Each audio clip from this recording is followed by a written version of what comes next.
What is going on, guys? DBG here, and in this video we are going to be doing another one of the top 5 best and worst value for specific cards in NBA, or for specific positions in NBA 2K21 MyTEAM.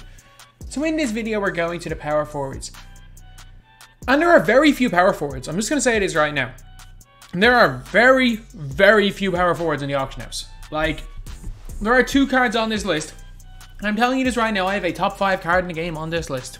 On my worst value list. And if anything, I would only have 3 players. Because like, you're looking at, say, these collections right here. Very few high overall power forwards. There really are. Like, you look at Double Take. I can't put Karl Malone or Sean Kemp on this list. They're both really good cards. Like Season of Giving, most of these guys are small forwards. Like Giannis is a small forward. LeBron's always a small forward. KD's a small forward.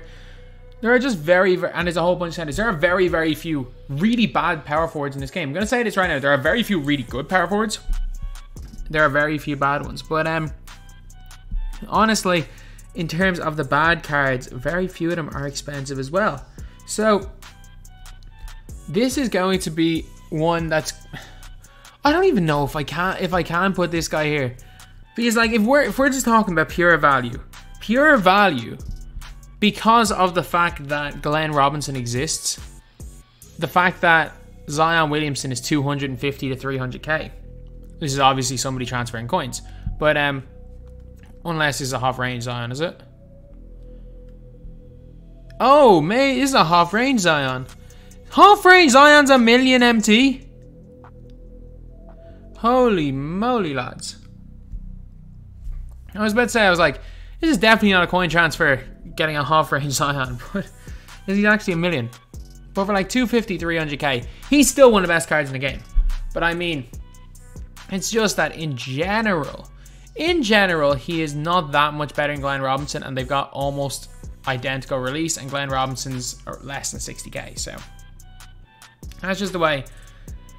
Well, a little bit over 60k now, but that's just the way I'm looking at things. For 20% of the price, you can get 80, 90% of the card. Glenn Robinson, but Zion's still one of the best cards in the game. He's a top 10 card in the game. No doubt about that. So, make for what you will. Him at number 5 is just because I literally could not find anybody else. And number 4, Chris Webber. I get it, Webber locks in for Draymond, who's really good.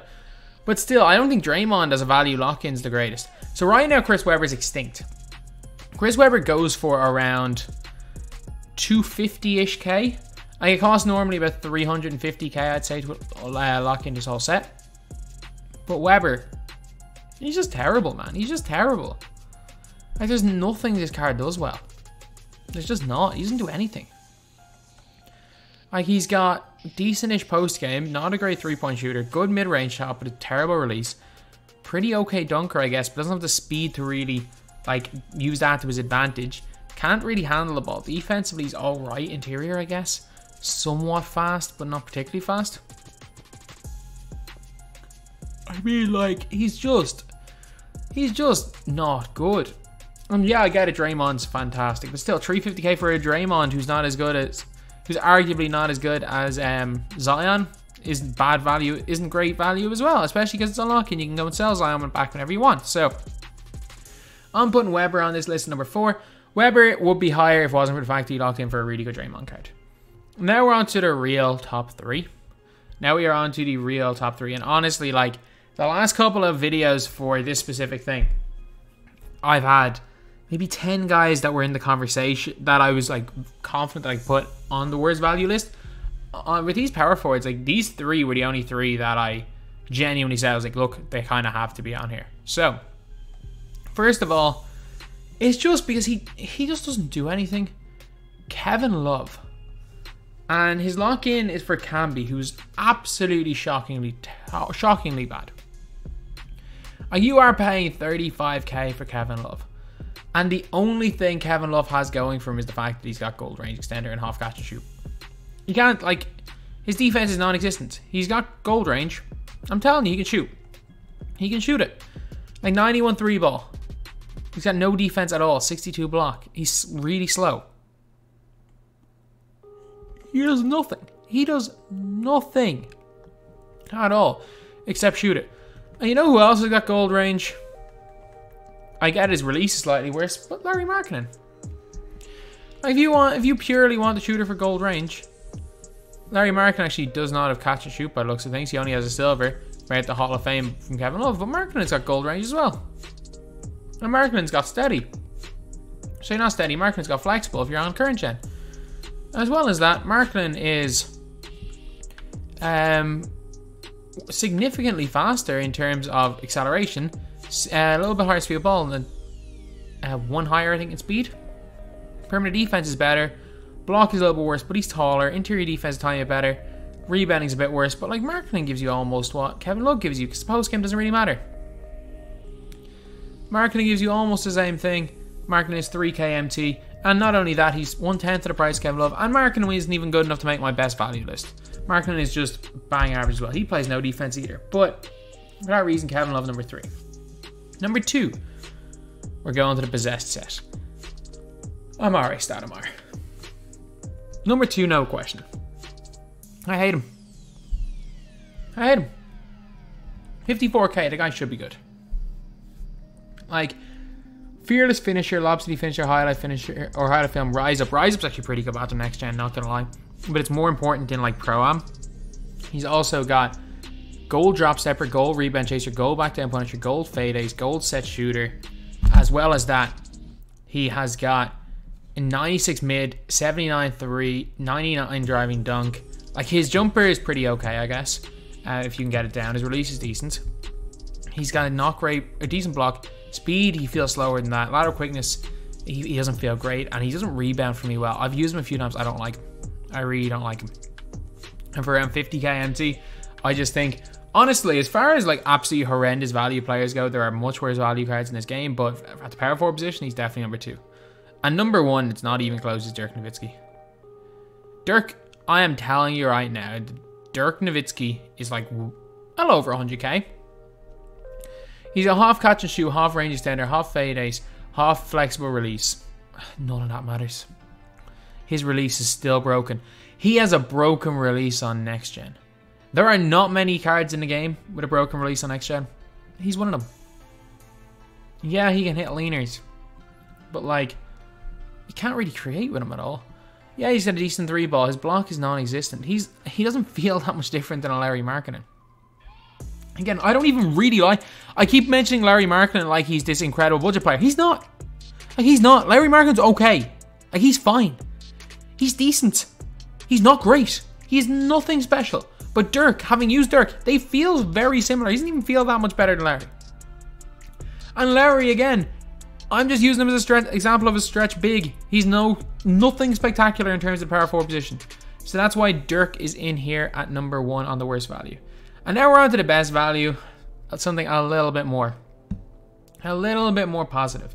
So we're starting off at number 5. We are going to the possessed set, and we are picking Jeff Green. Jeff Green is under 1,000 MT. And for that price, you cannot get any better than this card right here. What you're getting with Jeff Green is a 6'8", super fast power forward. 3 okay gold badges. He's got Heat Seeker, so many dunks that he's going to take over for next gen. Bronze catch and shoot, bronze clamps, bronze quick first step. You'd rather them be higher, definitely, but they're fine. Like, it is fine having all those badges on bronze. It means that he's not going to be incredible on defense, but he'll be usable on defense. As well as that, quick first step means he might be able to go by people quite a little bit if you are either speed glitching or doing the like step back speed boost on next gen. He's got 79 3 ball with a really good release. Trust me, it's greenable. Decent enough. He's also got an 84 mid-range, 80 driving dunk is pretty good. 82 ball handle again, floor general coach, he'll be able to speed boost. His dribble six aren't the greatest though. He's also got 82 perimeter defense, which is decent. Really good speed and acceleration. Okay speed of ball, but for his price, it's fine. And good enough lateral quickness. This guy right here, for the like ultra budget players out there, perfect. Perfect card to start off the game with. And if you're like making a very much starter team, he's probably the first power forward you should pick up, because you can start to upgrade from him, and like he's a borderline discard value player. He's elite. Then at number 4, we're going to the Season of Giving players. I'm going with Paul Silas. So Paul Silas is a player that not a lot of people know about. But the guy is like 1-2 KMT. He's a Draymond clone. And by Draymond clone, I mean, literally, they have the same jump shot and same dribbling animations. It's just Draymond shoots better and has better defensive badges. That's it. That's literally it. Also, Aleks got gold clamps, defensive leader, intimidator, like insane badges. He's got bronze dimer, whereas Draymond's got like silver clamps. I've put range extender stuff on dimer. My Draymond's different, but like, so Aleks, an elite defender, only 6'7", not much of a post game, good mid range, not a great 3, but he does have a really solid driving dunk, good ball handle.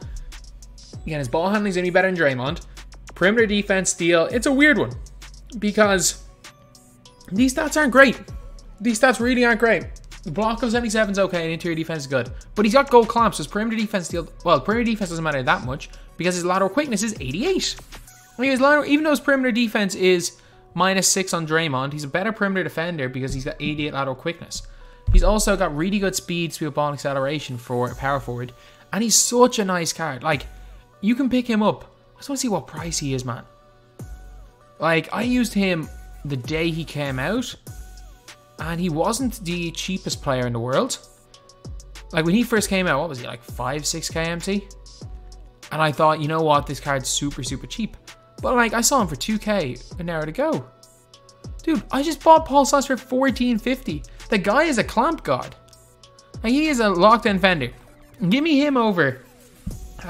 what's his name? Any day. Give me him over Jeff Green. As much as I like Jeff Green, give me him over Jeff Green.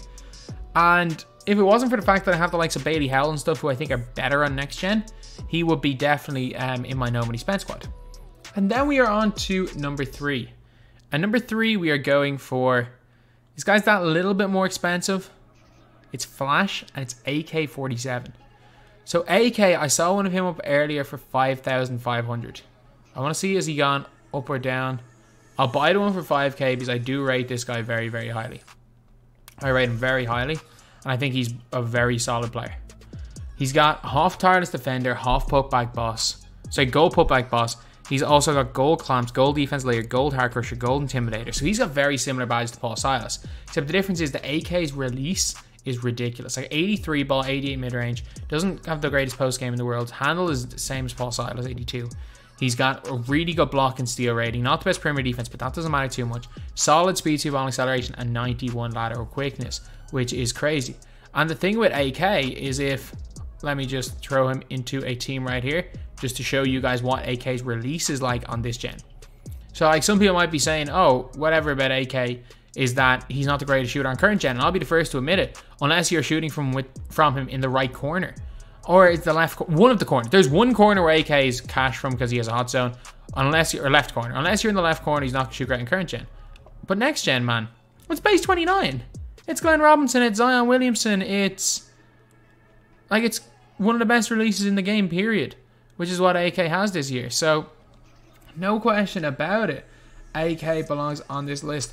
And the only reason he's number 3 is he's just that little. You might be considering him a little bit expensive. Then at number 2, we're going to double take. We're going back to double take. And it's Sean Kemp. Sean Kemp you can get right now for 4.5k MT. I know it says 6k, you can get him for 4.5k. But Sean Kemp, man. This card right here, at the center position. The guy's got half highlight film, half posterizer. Like, a highlight film in this gen, I'm pretty sure that's Showtime next gen because they're basically the same... description, but he's got brick wall gold, he's got downhill gold, set shooter, quick first step, special delivery. Like, these are good badges to have. As well as that, if you're looking at like upgradable badges, he can get things like dimer, he can get range, which is kind of pointless, but you can still give it to him anyway. His release is decent, not a great post game, but that doesn't matter that much in this game. Actually, to be fair, it does matter quite a bit on next gen, but you can kind of get away without it. He's got an 80 or 92 mid, which is insane. An 83 ball, which is solid. It's usable. Unbelievable dunker as well. He can speed boost. He's got good handle. Not the greatest defensive stats in the world, but he's got really good speed. He's a really solid rebounder as well. and competent enough at shooting and defense that he's not a liability at either. While he doesn't excel at either, he's not a liability. He is, without question, in my opinion, the number 2 best value power forward. I'd play him at center, not power forward, but he is incredible. And number 1, I'm sticking with Serge Ibaka. I'm sticking with Serge Ibaka. Like, you can pick up this guy for less than 20k MT. And when we're talking pure centers, you're not getting much better. 14k MT for Serge Ibaka, 14k. Like, for that price, man, I'm telling you, you can't get any better. Maybe you can argue that Kemp can do a little bit more. Kemp gives you more in terms of going to the basket. Ibaka gives you more in terms of everything else. Like, Ibaka not only is half rim protector, he's but I look at what rim protector does. Improves ability to block shots, lessens the likelihood of getting dunked on, and gives boost to takeover for blocker and teammates. Like, that's a crazy good badge to have in Hall of Fame. Also, catch and shoot gold, corner specialist gold. If you have him in the corner and a 5 out, he's barely going to miss. He's also got velocity finisher, so if you want to run on a pick and roll, he's great. Brick wall, intimidator, rebound chaser. So he's an elite defender, he's an elite shooter. And for my playstyle, it's all you need. And it's all you need. He's one of the top centers around. I'm playing 21 delay right now, rather than Hawks freelance. So you can either have him in the corner and a 5 out, or if you're playing 21 delay, you can use him in a pick and pop, pick and roll situation where he doesn't spot up too far outside the 3-point line, releases money, same as Dave the Busher or Kabengele. And a really good mid-range, really good 3, really good dunk, elite shot blocking ability, 97 block, as well as 91, 90 in his rebounding, good speed to ball acceleration, and competent lateral quickness. For me, he is in that conversation. He is in the conversation of top 7 or 8 guys to run at the center position. And like, if you're looking at my team, like, I've got Kemp. I don't run Kemp in my squad, but I run, like, Ibaka's better than Kristaps. I'm going to say this now. I just like reusing Kristaps. Let me just put in Hito, just in case I accidentally run with AK. But like, Kemp's not making my squad. Ibaka is, and yeah, I get it. He's more expensive, but man, I think Ibaka is fantastic. I think he's fantastic. So anyway, yeah, that is pretty much it. That is the video, lads. These are the top 5 best and worst value power forwards in NBA 2K21 on my team. Obviously, we couldn't find much for worst value. The fact that we had to put Zion, who's one of the best cards in the game there. But lads, it is what it is. It's just a testament that there's not, to be fair, the power forward's one of the weakest positions, but it's also one of the, like, I'm not even going to say it as the most depth. There's just very few power forwards. There are genuinely, and I'm not going to put like a current power forward into the game. It's like 2KMT. There are just very few in general power forwards. Anyway, that's the video. Thank you guys for watching. Please like, comment, and subscribe.